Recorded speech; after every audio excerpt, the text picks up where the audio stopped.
Welcome to the Living While Loving Your Child Through Addiction podcast. Here, we focus on self care while tending to our own lives, while also extending love and compassion to our kids. This podcast offers science backed skills to bring hope and healing to your entire family. So, before I get started on today's topic, I want to thank everybody who left a review recently. I got 2 new reviews after I asked for reviews on the last podcast episode. Excuse me. And a lot of people tell me that they want to leave a review, but they don't know how to do it. So I found a short video. It's less than 1 minute. I tried to make my own. I'm not great at that. So I found one that another podcaster made. It's less than a minute. It's perfect. It shows you exactly how to leave a review. So I'm going to put a link to that in the episode show notes. And I've also had a lot of people tell me that they don't know what I mean when I refer to the episode show notes. Each episode has a written description that tells you what is in the episode. That is the episode show notes. I always put relevant links in those show notes. So that's where you find the link for signing up for a road to recovery call with me, or to sign up for my new guide, a new perspective about enabling. There's also going to be a link in there for my Boundaries Masterclass. I just scheduled one for the end of August. I give away everything I know about boundaries in that free Boundaries Masterclass. It's not just a taste of what you need to know, it is a 5-course meal. And you will walk away from that class knowing how to set a boundary that aligns with your values and actually feels good to you because you are completely clear on why you set that boundary, and you can do it with love in your heart. So check out the show notes so that you can get registered. All of those things are also always on my website, heatherrosscoaching.com. You can find those links there as well if you're still confused about what the show notes are. All right, on with today's episode. I want to talk about something that parents really struggle with because our society says that we need to approach substance use disorder with confrontation. And if you are constantly confronting, then you're enabling substance use. So it feels like you can't spend any time with your child without talking about the business. And the business is all of the doctors or therapist appointments that they need to make, their legal troubles, medications, money, employment, you know, everything that's on that huge running list of things that you think that they need to take care of right away. And you feel like if you aren't constantly talking about those things, then you are ignoring it or giving up, or they're going to think that you're just okay with everything when you are not okay with things at all. And it feels like you're damned if you do and you're damned if you don't, because when you are constantly in that mode of confronting and bringing up all the business all the time, you push your child away. But if you try to pretend that there isn't anything going on, there's not this big giant elephant in the room, and that you're okay with said elephant being there, you're plagued with feelings of guilt that you're doing something wrong. Like literally nothing feels right. And it's this vicious cycle. I got caught up in it myself where we feel like at least we're doing something, right? Even if we talk about it and it's backfiring, at least we're doing something because we just don't know what else to do. And I used to believe that if I wasn't constantly confronting, then I wasn't doing my job as a mom, and that my daughter might think that I was okay with what was going on, which is hilarious. I can't even imagine how she possibly could have thought that I was okay with any of it after all of the times I had made it abundantly clear that I was not. But that's how fear works, right? It's not always rational. And it took me years to concede to the idea that confronting over and over again was not changing anything.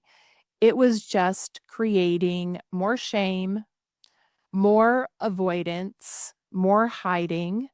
It left me completely depleted and spinning out, filled with guilt. And then sometimes I was the one doing the avoiding. I just didn't want to see her because I didn't want to have to deal with having to confront her or not confronting her or whatever, all the confusion and pain and fear that brought up. So I would just spend 60 hours a week at work. It was no way to live my life. But finally, I found some helpful resources that got me out of that cycle. And I'm going to say that the solution for this dilemma has two parts.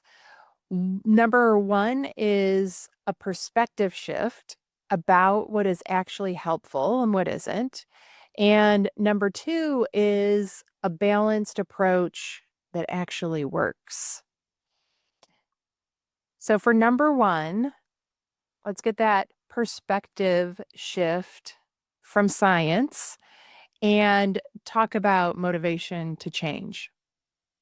Every single interaction that we have with our kids, especially during this struggle, either helps to build the motivation or it chips away at their motivation. So let me say that again. Every interaction either builds motivation or increases resistance. So if you're constantly confronting, you're constantly increasing resistance. It puts your son or daughter in a defensive state where they either shut down, push back just for the sake of pushing back, whether they mean what they say or not, or they just pretend to go along with what you're saying just to get you off their back. But none of that creates change. It just wears everybody out, could be leading to a lot of volatility like it did in my home. But when a person is using substances, their brain is being rewarded in a very powerful way chemically by the substance. We're talking dopamine, endorphins, all of those feel good emotions that the humans love to have coursing through their brain. So if the relationship with us is mostly about tension, pressure, disappointment, that volatility I just mentioned, what reason would they have to lean into us? Not only are we not a reward, we're a punishment. We're the opposite of that. We're to be avoided. There's no motivation to come closer. The motivation is to avoid us at all costs. Now, I want you to think about how you feel when you're around people who don't understand what you're going through. This is why so many parents isolate, because I hear this all the time. You do not want to be around people who don't understand what you're going through, who judge you, who give you bad advice, who think that they could fix it if they were in this situation. So you avoid those people. I mean, it's the same thing with our kids avoiding us for similar reasons. So we want to create a more rewarding relationship. Now, I'm not saying to ignore reality. That does not mean that you ignore what's happening. It means that you balance those hard conversations with connection, compassion, curiosity, respect, love, because that's what builds influence. That helps with motivation. That creates the kind of relationship where your son or daughter can come to you and be vulnerable and actually admit that they're struggling and that they need help, that they can be completely honest with you. So again, we don't ignore, we just change our approach to a very intentional, skilled one that is meant to create better results. This comes up all the time in the group. We were talking about this in the Peace of Mind group recently, where one of the moms shared how she was trying so hard to do everything right, all of the things that she felt that she had to do, checking her daughter's phone, checking her room, confronting her every time she saw her, bringing up all the things that needed to be done differently or taken care of. Mom's exhausted, daughter's avoiding her completely. And so when we talked about motivation and how shame and pressure decrease the likelihood of change, something clicked in that mom. And she said, "Oh, I just didn't think that I could stop doing those things without giving up." And that's the part that often gets missed. Choosing not to confront every single time doesn't mean that you're giving up. It means that you are being strategic, like a family recovery ninja. So, what do you do instead? This is part two of the solution. Instead of confronting every single time, you take a strategic, balanced approach. Balance is the key here. Do not get overly focused on one approach. You want to use a balance of all of your tools, right? You don't build a house just with a hammer. You use a lot of different tools to build a well-constructed house. So you might start with positive communication, the kind where your child can actually hear you because you're not just coming at them with everything that is wrong. It can be as simple as saying, "Oh, I'm glad that you're home," instead of, "Where have you been?" Or listening without giving advice or without trying to change how they feel. Practice that active listening or reflecting back to them what you heard them say, some kind of validation of their experience. It also means looking for even the smallest moments that something went well where you can reinforce non-substance using behavior to make it more rewarding. If they go to work on time, go for a walk with a friend, come to a family dinner, you notice it and you acknowledge it. And then that sends the message that, hey, I see all of you. I see the good things that you're doing too. And those things matter. And that also helps you and your emotional well being, your ability to stay in this for the long run. When you're noticing the good things, it's very helpful to you too. And another thing that's just as important, maybe I'm going to say even more important, is taking care of and regulating your own nervous system. So if you're always in fight or flight, you're always wound up on high alert, that's going to make you much more likely to react instead of respond. And reactions definitely come out much sharper than we intend them to. But when you're regulated and you can choose your words, your tone, your body language, your timing, everything lands better. Boundaries are also an important part of this. Not the kind of boundaries that come from fear or anger or punishment, but boundaries that come from love, that are there to protect you, to protect the relationship, not to control. When you set a boundary calmly and follow through on it consistently, you show your child you live by example of what healthy limits are. And this is something that we talk about in the Boundaries That Create Connection Masterclass that I talked about earlier in the episode, the one you're going to sign up for. And again, connection matters, even when everything is still messy.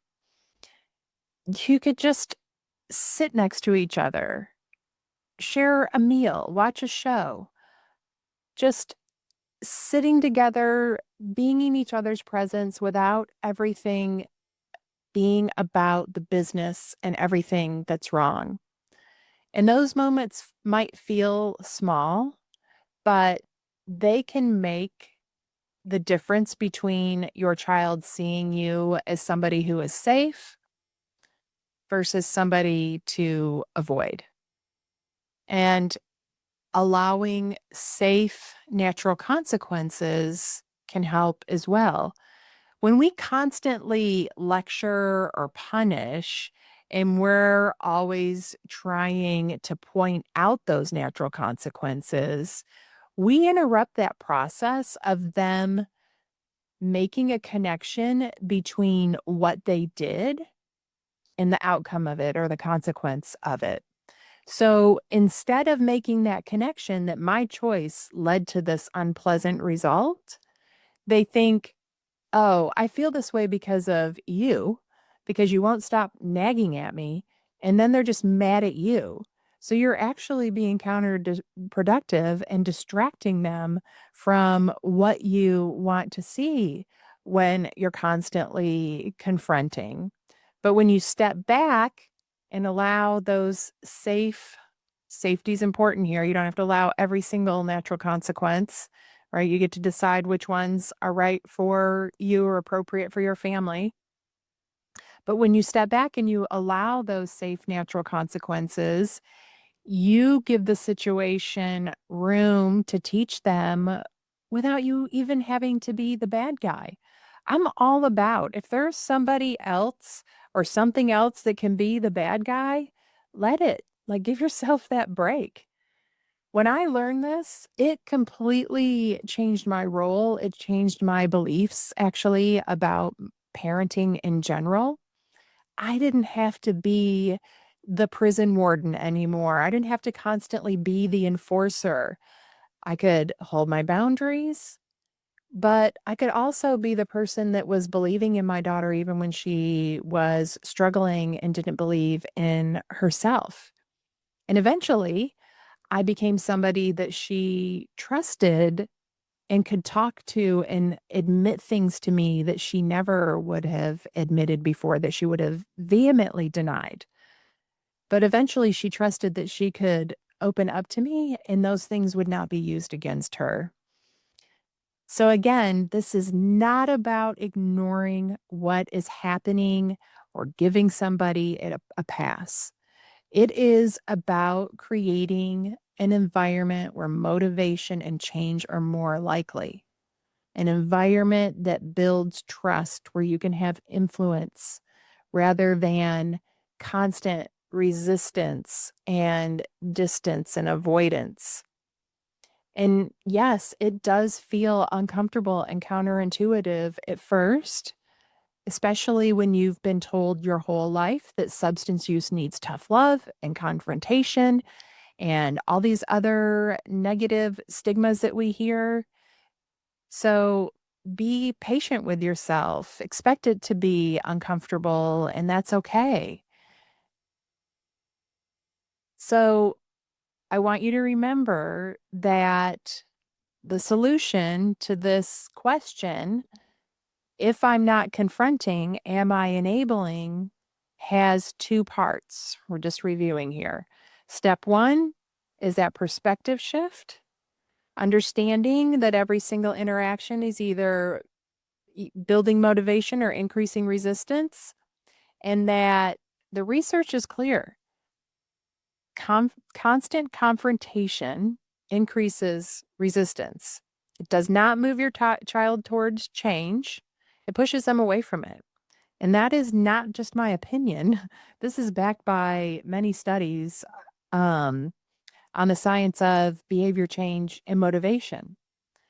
Step 2 is a skilled, balanced approach. Practicing positive communication, reinforcing the behaviors you want to see more of, taking care of your own nervous system, setting boundaries from love, building connection even when things are hard, allowing safe, natural consequences. These are the tools that increase motivation and create the kind of environment where change is more likely to happen. Again, this is not just based on my experience.